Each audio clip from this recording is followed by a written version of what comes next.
ler só o versículo 12 e 13, o tema da minha mensagem é desenvolvendo a salvação. Filipenses 2, por favor, Filipenses 2, versículo 12 e 13, diz assim: Assim, meus amados, como sempre obedecestes não somente na minha presença, porém muito mais agora na minha ausência, realizai a vossa salvação com temor e tremor, ou desenvolvei, dependendo da versão que você está lendo, porque é Deus quem produz em vós o querer, tanto o querer como o realizar segundo a sua boa vontade. Até aí, tá bom.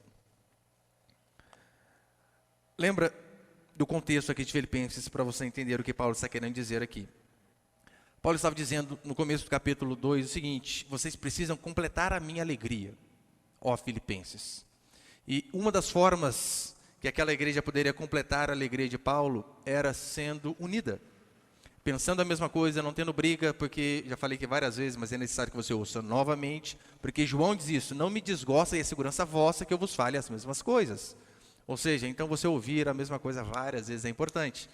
Duas irmãs brigando e Paulo vem e diz: não, vocês precisam pensar igual, vocês precisam andar de forma igual. E então, ele, do versículo 5 ao versículo 11, que foi a pregação da última semana, Paulo diz: nós temos um exemplo, Jesus Cristo. E então, ele chega aqui nessa parte, né, que diz assim no versículo 12: desenvolvei a vossa salvação. Ou dependendo da versão que você está aí, né? Por exemplo, eu prefiro aqui a versão Almeida Revista Atualizada, que em vez de realizar, está desenvolver.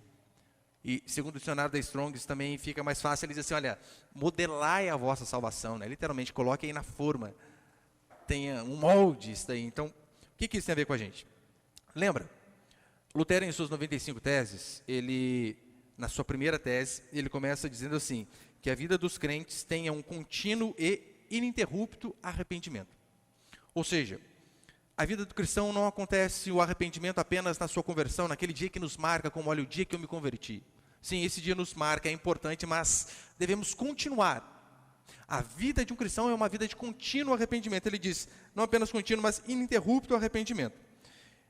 Porque a tendência é eu e você pensarmos assim: se uma vez salvo, sempre salvo, depois que eu fui salvo, o que eu preciso fazer? Mais nada? Então, nem se eu der uma pecadinha aqui, outra ali, uma escorregada, colar, não há problema, porque se eu sou salvo, sou sempre salvo, não preciso fazer absolutamente nada. Isso é mentira. A Escritura diz que nós devemos progredir em nossa fé, desenvolver a nossa salvação. É mais ou menos o seguinte: você ganha uma bolsa de estudo lá em Harvard, apesar que Harvard não está muito bom hoje não, né? Mas você ganha uma bolsa de estudo, uma ótima faculdade aí. Aquela bolsa de estudo não é o suficiente, aquilo é apenas um passo. Você deve, dali em diante, progredir até a formatura, meu irmão, ó, há tempos e tempos e tempos. Então, é necessário que você se desenvolva. É a mesma coisa em relação à salvação. Nós ganhamos uma dádiva divina, sem mérito. Só que este presente que nós recebemos pela graça, Jesus vem e diz assim: desenvolvam. Paulo vem e diz: aprendam a desenvolver. Ou seja, nós poderíamos dizer, sem medo de errar, que nós fomos salvos e que nós estamos sendo salvos também, porque podemos dividir a salvação em alguns termos, e é isso que eu vou passar aqui. Põe ali o primeiro, por favor. O primeiro princípio é o seguinte: nós fomos salvos. Fomos em que sentido? No passado, fomos. Nós fomos salvos da condenação eterna, é isso que diz a Escritura. Fomos salvos do peso da culpa do pecado que pesava sobre nós, porque não há condenação para aqueles que estão em Cristo Jesus. Aí Paulo, ele prega esses filipenses, eles se convertem, e depois de 10 anos, Paulo continua dizendo a eles: desenvolvam a vossa salvação. Ou seja, vocês precisam progredir, vocês precisam andar. Esse fato de nós crermos em Cristo e convertermos, ou o Senhor nos converte, né, melhor dizendo, quando nós somos justificados dos nossos pecados, é o que a Escritura chama de justificação. E Paulo vai dizer que essa justificação é pela fé, não tem nada a ver com a meritocracia. Significava que nós éramos pecadores, e que o salário do pecado é a morte, e que todos nós tínhamos uma dívida para com Deus. Aí então, Jesus Cristo, mediante o seu sacrifício na cruz, ele vem e paga essa dívida. Dívida a qual ninguém aqui com as suas bondades poderia pagar. Ninguém. Nem juntando todas as nossas bondades, essa dívida poderia ser paga. Então Jesus Cristo vem e paga. É por este motivo que nós dizemos, a salvação é pela graça. Você não fez para merecer. Na verdade, você fez para merecer a condenação, todos nós. Mas a salvação, Jesus Cristo que vem e nos dá. E o que é justificação? Esse termo, ele é tão fantástico, que ele vai além de você ter os pecados perdoados. É literalmente como se você não tivesse pecado. Você foi tornado justo, sendo que a Escritura diz que é somente um justo, Jesus Cristo. Mas que mediante o seu sacrifício nós somos justificados. E Paulo vai dizer assim em Romanos 8. Portanto, agora, nenhuma condenação há para aqueles que estão em Cristo Jesus. Não há. Se for buscar ali o nosso prontuário, recentemente o presidente deu aquele indulto ao deputado Daniel Silveira, e ele não cometeu crime, pelo menos segundo a lei, né, mas para os juízes do STF ele tinha cometido. Ele não cometeu crime, e falou de forma desrespeitosa, é óbvio, de uma forma que não devia se falar, mas aí então o presidente vem dar um indulto a ele, ou seja, aquele crime, se ele tivesse culpa, aquele crime ele não poderia ser punido por aquele crime, mas constaria como criminoso. A justificação é diferente. A justificação é você ser declarado justo. É como se a sua ficha estivesse limpa e você não devesse absolutamente nada. E é isso que Cristo faz. Ele nos salva e nos justifica pela fé exclusiva nele. Em Romanos 3, Paulo vai dizer assim: concluímos, pois, que o homem é justificado pela fé, independente de obras da lei. Ou seja, não tem no que eu e você nos agarrarmos em méritos próprios. Você constantemente precisa ouvir isso, porque a tendência é nos tornarmos arrogantes. Acharmos que, sim, olha, está certo que eu sou pecador, mas o fulano é pior. Ou seja, eu fiz mais alguma coisa. Eu pequei sim, mas eu fiz algumas coisas boas também. Não, a Escritura diz que a salvação, que nós somos justificados independentes da obra da lei. E é tão sério, queridos, você entender isso aqui, sabe por quê? Foi este assunto que virou o século XVI de ponta cabeça. A reforma protestante, com Martim Lutero, óbvio, né? Antes dele também vieram alguns homens crendo nisso, mas ele é o grande expoente. A reforma protestante no século XVI, com Martim Lutero, por conta dessa doutrina, da justificação pela fé. Enquanto a Igreja Católica pregava que para você ser salvo, você precisava, dentre várias coisas, comprar indulgências, comprar o seu lugarzinho no céu, comprar a sua salvação. Para você ver que nada de novo acontece quando nós vemos pastores vendendo literalmente a salvação, não há nada novo. Aí, então, a Igreja Católica vem apregoando isso. Você poderia comprar a salvação até pelos mortos, pelos seus parentes, que já se foram, você poderia fazer isso. E é óbvio, tudo mediante o quê? Dinheiro. Aí então aparece Lutero dizendo, mentira. O justo viverá pela fé, Romanos 1,17. Independentemente das obras da lei, a salvação é pela graça. Basta que você creia em Cristo. Meu irmão, quando você entende isso, essa doutrina é libertadora. Libertadora por quê? Tira de nós o fardo, o peso de tentarmos conquistar algo que nós jamais conseguiríamos conquistar. Quando você entende que a salvação é um dom é isso, né? Presente, é um dom de Deus, e Ele dá, e Ele não toma, fica muito mais fácil de você andar. Agora, se você acredita que a salvação, vamos lá, a salvação é um dom, Deus dá, mas se você se comporta mal, é um menino mau, Ele pode tirar. A sua vida é uma angústia. Por quê? Domingo você vem ao culto, você está salvo. Segunda-feira você quebra o pau com a mulher, perdeu. Terça-feira você vai ao pequeno grupo, Senhor, restaurei a salvação. Quarta-feira você falta ao culto, perdeu de novo. E você fica constantemente nessa angústia. Pastor, mas a gente crer que quando nós somos salvos de uma vez por todas e não perdemos a salvação, isso não pode gerar no crente um relaxo? Do tipo, já que eu não perco mesmo, então dá uma passeadinha no mundo, não vou perder? Óbvio que não. Claro que não. Se nós entendemos aquilo que nós merecíamos e aquilo que Cristo nos fez, meu irmão, cada pecado é uma apunhalada nas nossas próprias costas. A angústia é muito grande a cada dia que nós erramos. Aí então Paulo diz para aqueles crentes de Filipos, olha, agora que vocês entenderam a respeito da salvação, vocês precisam fazer o que? Ir para o segundo estágio, vocês precisam aprender a desenvolver. Desenvolver, e de que maneira? Põe ali o segundo, por favor. O segundo princípio é o seguinte, estamos sendo salvos do poder ou da influência do pecado. Do quê? Na verdade, estamos sendo salvos dos dois, do poder, do pecado, constantemente, dia a dia, e da influência que ele constantemente exerce sobre nós. Paulo diz, vocês precisam ser obedientes a Deus, não apenas quando eu estou perto, principalmente quando eu estou ausente, porque o seu pastor não pode estar com você todos os dias da semana, 24 horas por dia. Paulo não poderia estar com aqueles homens, com aqueles irmãos. Então, por isso ele diz, muito mais na minha ausência.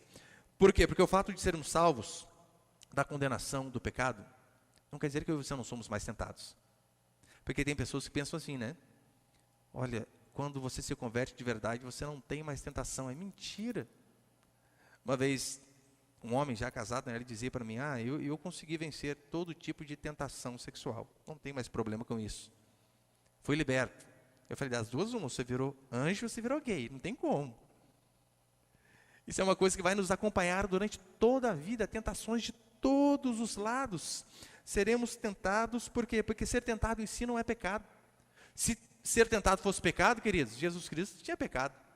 Porque ele foi tentado, diz a Escritura, em todas as coisas. Então, a tentação, ela vem para nos tentar colocar uma armadilha para que a gente caia no pecado.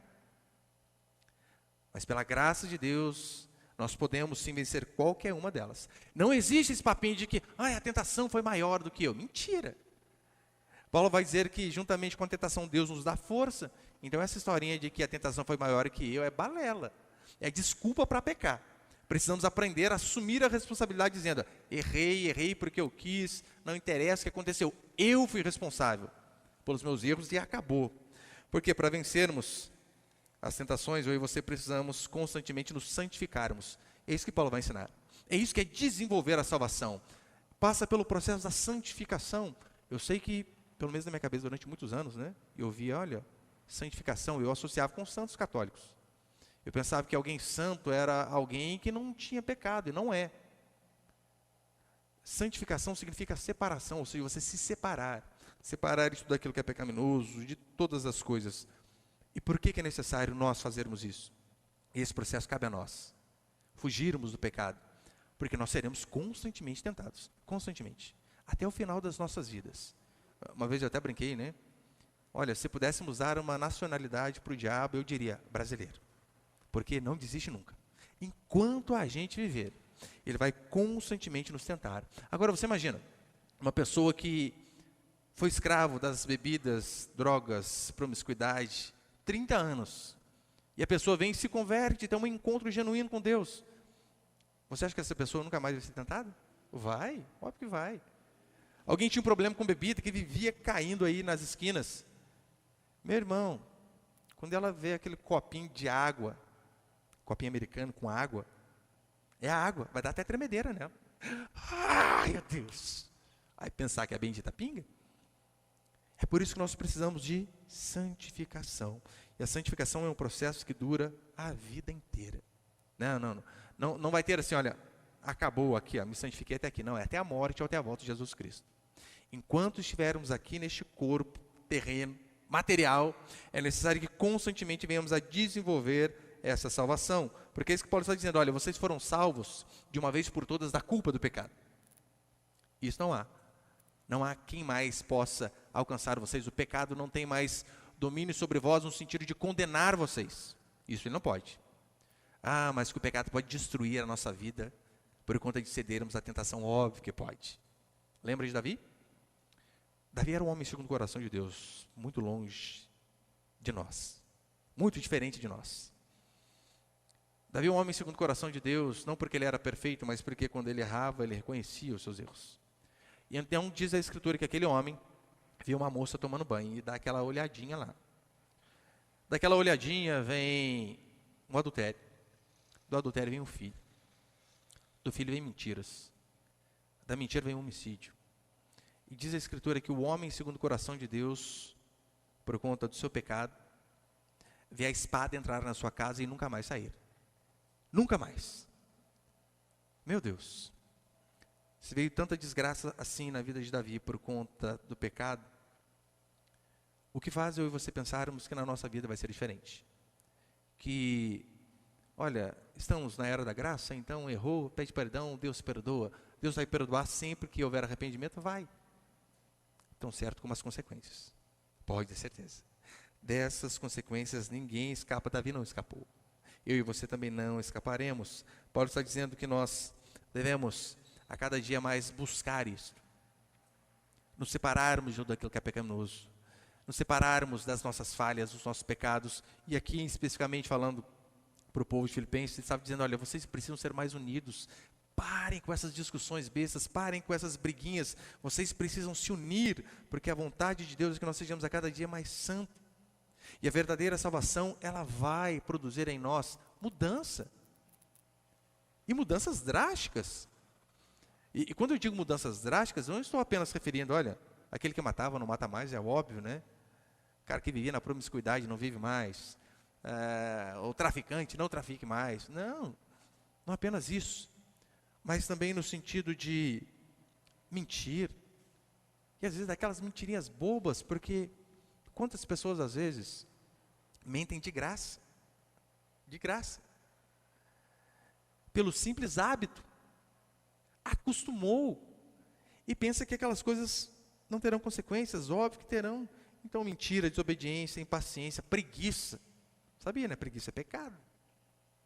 Preguiça é pecado, precisamos vencer isso a cada dia. E como que eu e você somos santificados, então? Já estou encerrando. Como? Paulo vai dizer aqui, no finalzinho, assim, olha, desenvolver a vossa salvação com temor e com tremor. Temor. Temor é sinônimo de medo. Muitos dizem assim, não devemos ter medo de Deus. Sim, tenha medo. Tenha medo. Lembre de a pregação de domingo. Jesus dizendo assim, eu vos mostrarei a quem deveis temer. Não temam os homens, o máximo que eles podem fazer é matar o corpo. Temam a mim, que depois de matar o corpo, tem o poder de lançar a alma no inferno. Ou seja, é ter medo sim. Eu canso de ver essas pessoas dizendo assim, olha, para criar o seu filho não pode ter medo de você, tem que ter admiração. Que mentira! Tem que ter medo, isso é impossível. A criancinha lá de 4, 5 anos, a sua mão parece uma raquete e não tem medo. É para o bem dela. É necessário sim que haja temor. Porque olha o que vai dizer Êxodo 20:20.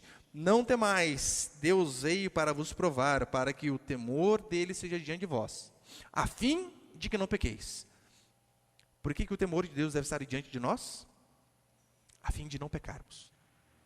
É por isso que eu olho a desgraça na vida de Davi. Então, quando eu sou tentado a pecar, eu lembro, rapaz, se com ele foi assim, Deus me livre. Não vou fazer, não vou. O que nos leva a ser mais santo a cada dia é o temor a Deus. Sim, você só obedece quem você teme. Se você vê a Deus como o Deus da juventude de hoje, o Deus worship de hoje, que no culto é, você, Jesus, é maravilhoso, cheiroso, bonito. Se você vê Jesus dessa maneira, um amiguinho, você não teme. Não teme. É por isso que os pais devem ser amigos dos filhos. Devem ser. Devem. Os melhores amigos. Mas os filhos precisam entender que ainda somos pais. Pai e mãe não é você. É senhor, senhora. Não se fala de qualquer jeito. Não se responde, não se sai batendo pé. É necessário que haja temor, porque se houver temor, aí sim vai haver respeito. Agora, se você entende que Deus um dia vai julgar o segredo dos homens, como eu disse domingo passado. Romanos 2,16, Paulo diz que haverá um dia em que Deus, por meio de Jesus Cristo, haverá de julgar o segredo dos homens. Meu irmão, se isso não traz temor para você, eu não sei o que pode trazer. Saber que Deus, Ele vê aquilo que o seu cônjuge não vê, Ele vê aquilo que o seu pastor não vê, que seus amigos não veem, que seus pais não veem, mas Ele tudo vê. Então, que essas coisas venham trazer temor a mim e a você. Em Provérbios é um livro de muita sabedoria, e um dos pilares que você vê em Provérbios, sabe o que é? Um pilar de sabedoria? Temor ao Senhor. Então, quando você vê essas pessoas por aí dizendo que são sábias, inteligentes, podem ser para muitas coisas, Mas sabedoria de vida só tem aqueles que temem a Deus, porque o temor ao Senhor é o princípio da sabedoria. E quando nós mais conhecemos o Senhor, mais o tememos. Consequentemente, mais sábio ficamos. É por isso que nós realmente chegaremos num ponto de sabedoria mais alto, é no final da nossa vida. Quando estivermos velhos, provavelmente à beira do caixão. E terceiro, para encerrar, põe ali, por favor. Terceiro princípio é o seguinte.